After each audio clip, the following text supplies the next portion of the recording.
Subscribe कीजिए 10th class गणित channel को और बेल आइकन को दबाइए लेटेस्ट वीडियो देखने के लिए। हेलो फ्रेंड्स, चलिए आज हम कक्षा 10 गणित एनसीईआरटी बुक से प्रश्नावली 4.2 का उदाहरण नंबर 3 और 4 इस वीडियो में हम सरल करेंगे। पीछे वाली वीडियो में मैंने आपको उदाहरण नंबर 1 और 2 बता दिए हैं, तो उस वीडियो का लिंक आपको आई बटन और डिस्क्रिप्शन में मिल जाएगा, जहां से आप उस वीडियो को देख सकते हैं। तो आज हम उदाहरण नंबर 3 और उदाहरण नंबर 4 को इस वीडियो में सरल करेंगे। तो आप वीडियो को लाइक कर दीजिए और चैनल को सब्सक्राइब कर लीजिए, ताकि आगे आने वाली नई वीडियो की नोटिफिकेशन है वो आपको मिलती रहे। तो चलिए शुरू करते हैं।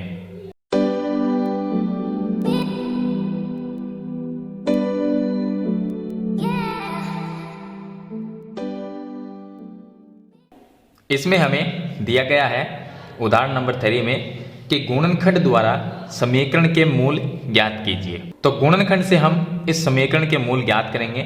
मूल ज्ञात करने का मतलब है कि ये जो हमें समीकरण दी गई है, इससे हम x के मान ज्ञात करेंगे। मूल का मतलब होता है कि यहाँ से इस समीकरण से हम x का जो मान है वो ज्ञात करेंगे। तो यहाँ पर देखिए, ये जो समीकरण है 2x² माइनस में 5x प्लस में 3 बराबर 0, इसके मूल ज्ञात करने हैं। तो इसके हम गुणनखंड करेंगे। कैसे करेंगे देखिए, यहाँ पर एक ये द्विघात समीकरण है, क्योंकि इस चैप्टर का नाम ही द्विघात समीकरण है। तो ये द्विघात जो समीकरण है, इसके गुणनखंड हम इस तरह से करते हैं कि बीच वाली जो संख्या है 5x, उसके हम टुकड़े करते हैं, यानी उसकी जगह हम 2 ऐसी संख्या लिखेंगे कि जिनको प्लस किया जाए। यहाँ पर देखिए ये चिन्ह प्लस का है, तो इसका मतलब 2 ऐसी संख्या जिनको अगर हम जोड़ते हैं तो 5 आने चाहिए, और उनको अगर हम गुणा करें तो यहाँ पर 3 है और यहाँ पर 2 है, यानी 3 दूनी कितने होते हैं 6। तो गुणा करें तो 6 आने चाहिए और जोड़ने पर 5 आने चाहिए। ऐसे हमें 2 संख्या लेनी है। तो मैं यहाँ इस समीकरण को यहाँ पर लिख लेता हूँ। ये हमारी समीकरण है 2x² माइनस में 5x प्लस में 3 = 0। अब देखिए यहाँ पर 3 है, यहाँ पर 2 है, दोनों को गुणा करूँगा तो कितना आएगा 6 आएगा, और बीच में है 5, यानी कि हमें 2 ऐसी संख्या चाहिए जिनको अगर हम जोड़ते हैं तो 5 आने चाहिए, और जिनको अगर हम गुणा करें तो 6 आ जाने चाहिए। तो गुणा करने पर 6 आने चाहिए और जोड़ने पर 5 आने चाहिए। ऐसी 2 संख्या कौन सी है? तो वो दोनों संख्या होगी 3 और 2। तो मैं यहाँ पर 3 + 2 लिख देता हूँ, क्योंकि हमें जोड़ने पर 5 आने चाहिए। तो अगर इन दोनों को हम जोड़ते हैं 3 और 2 को, तो 5 आएंगे। अगर मैं 3 को 2 से गुणा करूँ तो 6 आएंगे। तो ये वो संख्या है 3 + 2। अब यहाँ पर कन्फ्यूजन ये होती है कि हम किस संख्या को प्लस का लें और कौन सी संख्या को माइनस की संख्या रखें, इसमें प्रॉब्लम रहती है। तो इस प्रॉब्लम का मैं सोल्यूशन बता देता हूँ आपको। हमें जोड़ने पर 5 आने चाहिए, हमने 3 + 2 ले लिए कि दोनों को जोड़ेंगे तो 5 आएंगे, अगर दोनों को गुणा करते हैं तो 6 आएंगे। अब 3 + 2 को हम यहाँ पर 5 की जगह रख देंगे। तो हम क्या करेंगे, इस 5 की जगह इन दोनों संख्या को ऐसा कैसे रख देंगे। तो 2x² है, उसको मैं यहाँ पर फिर से लिख देता हूँ 2x², माइनस का चिन्ह है, ये माइनस का लगा देता हूँ। 5 की जगह मैं इस संख्या को लिख देता हूँ, 3 + 2 को लिख दिया, और ये जो x है ये ब्रैकेट के बाहर लिख देता हूँ, और प्लस में 3 = में 0। अब यहाँ से देखिए, ये जो x है इसको मैं ब्रैकेट वाली संख्या 3 + 2 दोनों से गुणा करूँगा, तो ये आ जाएगा 2x² माइनस में 3 से अगर x को गुणा करूँगा तो ब्रैकेट में रखना है संख्या को, तो क्या होगा 3x होगा, और प्लस 2 को x से गुणा किया तो 2x आ गया। आपको ब्रैकेट अभी हटाना नहीं है, ब्रैकेट वापस लगा देना है, और प्लस में 3 = में 0। अब जो माइनस बाहर है, तो अगर हम ब्रैकेट को हटाएंगे तो ये बाहर जो माइनस है ये क्या होगा, अंदर वाली संख्या से गुणा होगा। तो यहाँ पर मैं लिख दूंगा 2x²। अब ब्रैकेट हटा देंगे तो ये माइनस है, मैं यहाँ लिख देता हूँ, 3x है वो यहाँ पर आ जाएगा। अब ये प्लस का चिन्ह है और ये माइनस का चिन्ह है, दोनों को अगर गुणा करते हैं प्लस माइनस को तो माइनस आएगा, और फिर ये 2x आ जाएगा। तो देखिए, ब्रैकेट हटाने के बाद में यहाँ पर चिन्ह चेंज हो जाता है, ये आपको ध्यान रखना है इस समीकरण में। अगर हम इस तरह से गुणनखंड करें तो उसके बाद में +3 आ गया और बराबर में 0। अब यहाँ पर 4 संख्याएं हो गए, हमारे पास में 4 पद हो गए। तो इन दोनों में से कॉमन लेंगे और इन दोनों में से कॉमन लेंगे। यहाँ से कॉमन क्या आ सकता है, यहाँ से x कॉमन आ सकता है, तो मैंने ले लिया x। यहाँ पर 2 रह जाएगा और x स्क्वायर है तो x कॉमन आ गया, तो पीछे क्या रह गया, x रह गया, माइनस x कॉमन आ गया तो पीछे रह गया 3। उसके बाद में माइनस, यहाँ पर देखिए कोई भी संख्या ऐसी नहीं है जो हम कॉमन ले सकते हैं, तो मैं यहाँ पर कॉमन कुछ भी ना आए तो 1 ले सकते हैं। और ये है 2x, मैंने यहाँ पर लिख दिया 2x। अब बाहर जब चिन्ह माइनस का है ब्रैकेट से बाहर, तो अंदर वाला प्लस है ये भी माइनस हो जाएगा। उसके बाद में हम लिख देंगे 3 को बराबर में 0। दोनों ब्रैकेट की जो संख्या वो सेम रहनी चाहिए, ये आपको ध्यान रखना है। अब दोनों ब्रैकेट की संख्या सेम है तो हम एक ब्रैकेट लिख लेते हैं, दोनों में से एक लिखना है तो मैंने 1 लिख लिया। और दूसरे ब्रैकेट में मैं लिखूंगा x माइनस 1, तो ये लिख दिया x माइनस 1 बराबर 0। अब दोनों ब्रैकेट को 0 के बराबर करना है आपको, तो 0 के चलिए बराबर लिखते हैं। एक बार तो मैं लिखता हूँ 2x माइनस 3 बराबर 0 लिखता हूँ, 2x माइनस 3 बराबर 0। तो x का मान यहाँ से क्या आएगा, तो ये आ गया 2x बराबर, ये माइनस 3 है, इस साइड में आके प्लस में 3 बन गया, और x बराबर 3 अपनी जगह है, ये गुणा में 2 है तो इसके भाग में आ गया, तो x का मान आ गया 3/2। और दूसरा है x माइनस 1 बराबर 0 रखेंगे। x माइनस 1 बराबर अगर मैं 0 लिखता हूँ तो x बराबर, ये माइनस 1 है, इधर आके प्लस का 1 हो जाएगा, तो x का मान क्या आ गया, 1 आ गया।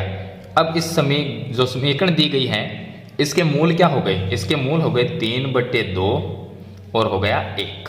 दोनों x के मान है, ये भी x का मान है और ये भी, तो इसके मूल हो गए 3/2 हो गया और 1 हो गया, ये हो गए समीकरण के मूल यानी कि x के मान। तो इस तरह से आपको ये जो समीकरण दी गई है गुणनखंड द्वारा इस समीकरण के मूल ज्ञात करने। तो ये हो गया उदाहरण नंबर 3। चलिए इसके बाद में हम शुरू करते हैं उदाहरण नंबर 4। अब देखिए इसका उदाहरण नंबर 4, जैसे हमने उदाहरण नंबर 3 को सरल किया है उसी तरह से हम उदाहरण नंबर 4 को सरल करेंगे। इसमें भी द्विघात समीकरण दी गई है हमें, 6x² माइनस में x माइनस 2 बराबर 0 के मूल ज्ञात कीजिए। मूल का मतलब x का मान हमें ज्ञात करना है, जैसे हमने उदाहरण नंबर 3 में किया था। सेम टू सेम उसी तरह से यहाँ पर हम x का मान ज्ञात करेंगे यानी समीकरण के मूल ज्ञात करेंगे। अब ये जो समीकरण है मैं यहाँ पर लिख देता हूँ समीकरण को, 6x² माइनस में x माइनस 2 बराबर 0। अब बीच में क्या है, इसमें x है, तो हम बीच वाली संख्या के टुकड़े करते हैं। चलिए टुकड़े कैसे करेंगे, यहाँ पर देखिए ये माइनस का चिन्ह है, इसका मतलब अब इस x के पास में कोई भी संख्या नहीं है, हम ये मान लेंगे कि इस x के पास में 1 है, क्या है 1, और यहाँ पर 6 और 2 12। यहाँ पर 1 मान लिया कि x के पास में 1 है और ये 2 है और यहाँ पर 6, तो 6 को 2 से मैं गुणा करता हूँ तो कितने आते हैं 12। अब ये जो माइनस का चिन्ह है इसका मतलब ये है कि 2 ऐसी संख्या लेनी है जिनको अगर माइनस करते हैं तो 1 आता है और दोनों को अगर मैं गुणा करता हूँ तो 12 आता है, ऐसी 2 संख्या लेनी है।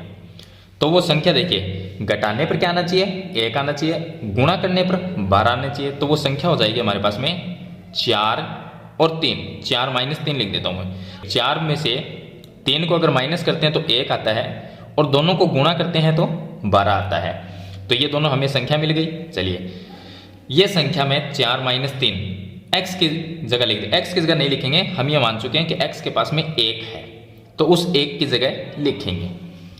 तो मैं ये लिख देता हूँ यहाँ पर 6x² माइनस, उसके बाद में ये लिख देंगे 4 माइनस 3 लिखना है और x को ब्रैकेट से बाहर गुणा में लिख देंगे, माइनस में 2 बराबर में 0। फिर से हम 6x² लिखेंगे और माइनस, अब देखिए x को मैं 4 से गुणा करूँगा 4x आएगा, फिर माइनस 3 को x से गुणा किया 3x आ गया और माइनस 2 बराबर 0। चलिए फिर से हम लिखते हैं, ये हो गया 6x²। अब हमें ब्रैकेट जो है उसको हटाना है, तो ये माइनस है, मैं यहाँ पर लिख देता हूँ, 4x है वो आ जाएगा। अब यहाँ पर जो 3x है वो माइनस में है और बाहर भी माइनस है, तो ये माइनस और ये माइनस गुणा होके प्लस बन गया और ये आ गया 3x माइनस 2 बराबर 0। इससे क्या होगा कि जब हम संख्या इस तरह से लिखते हैं तो होगा क्या, इससे आप कंफ्यूज नहीं होंगे कि हमें किस संख्या को माइनस में लेना है और कौन सी संख्या को प्लस में लेना है। हमने यहाँ पर तो 4 माइनस 3 लिखा था, लेकिन यहाँ पर देखिए ये 4 तो माइनस में हो गया और 3 है वो प्लस में होगा, और यहाँ पर 3 माइनस में है यहाँ पर प्लस में है। तो इस चीज़ में आपको कन्फ्यूज़न ज़रूर होती है कि किस संख्या को हमें माइनस में लेना है और कौन सी को प्लस में रखना है। तो अगर हम पूरी की पूरी संख्या यहाँ पर लिख लेते हैं तो उसके बाद में कोई भी हमें कन्फ्यूज़न नहीं रहती कि किस तरह से हमें इस संख्या को सरल करना है। चलिए हम आगे बढ़ते हैं। तो यहाँ पर 4 पद हो गए। 4 पद के बाद में हम कॉमन लेते हैं। तो यहाँ पर हम कॉमन ले लेंगे 6x² माइनस 4x। इनमें से कॉमन क्या आ सकता है? अब देखिए यहाँ पर 6 है और 4, दोनों में कौन सी संख्या का भाग जाता है? 2 का। यहाँ पर x² है और यहाँ पर x है, तो इसमें से कॉमन x आ गया। अब देखिए 6 में 2 का भाग देंगे क्या आएगा?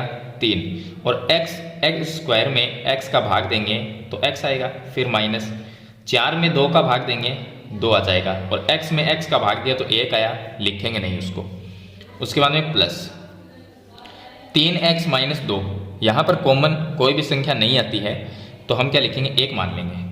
उसके बाद में यहाँ पर है 3x, उसके बाद में माइनस, और ये तो यहाँ पर लिख देते हैं बराबर 0 कर देता हूँ।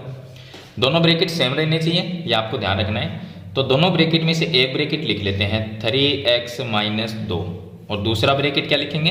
2x प्लस 1, 2x प्लस 1 बराबर में 0। दोनों को मैं 0 के बराबर लिख देता हूँ।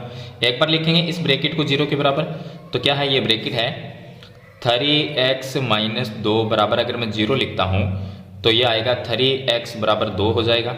ये 2 इस साइड में आ गया, इधर तो प्लस में हो गया। अब आएगा x बराबर 2/3, ये आ गया x का मान।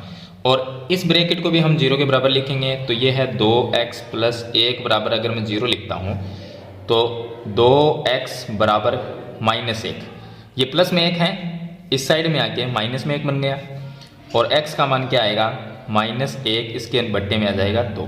तो समीकरण के मूल क्या होंगे? मूल हो जाएंगे 2/3, और दूसरा हो जाएगा माइनस में 1/2। ये हो जाएंगे समीकरण के मूल। तो इस तरह से आपको उदाहरण नंबर 3 और उदाहरण नंबर 4 को सरल करना है। मैंने आपको एकदम इजी से इजी तरीका है वो बताने की कोशिश की है।